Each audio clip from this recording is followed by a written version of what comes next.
Hello, my name is David Weinstock. I will be coming to Germany November 5th through the 9th in the south, just outside of Frankfurt, in a beautiful place for 4 days. What I love to bring to the circle of global NBC learners are personal practices for deepening relationship that really bring the linguistics connected to our felt sense and our intuition, our body, and whole self communication. How do you bring this home so that it becomes authentic, that these incredible words and concepts we learn in nonviolent communication come through us so that we can really connect to who we're speaking with? How do you learn an art? Well, it begins with a question that most people have never been asked growing up in school, which is, what do you really, really care about? What matters to you? So that when you answer it, you can feel the answers. We were not asked that in school. We're asked more what we think. And that's one of the reasons it's so hard to get from our thinking to our felt sense.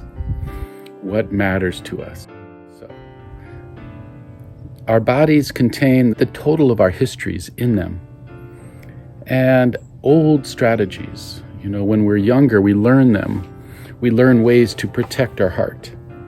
We learn ways to hide our power and our voices, and not listen to our intuition because those things might not have been valued out there. And there's the wisdom in us that learn to protect it and hold it dear.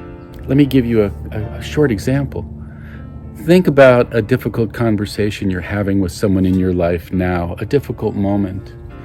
And just for a moment, imagine it's real. And imagine you're having that conversation now.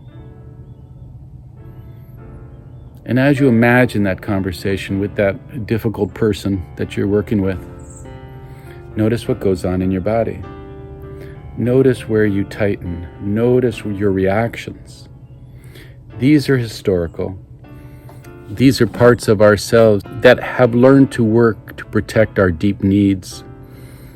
And they're not going to go away because you can't really lose your history. But by turning towards them in compassionate, loving, caring ways, and empathically listening to what it is that they're in service of, we can begin to make shifts and changes.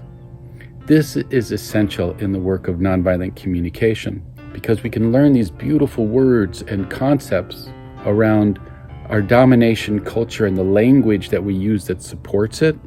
We could change the languaging. We also need to make those internal changes so that when we're speaking from that beautiful place, that the rest of us, our whole being, is aligned.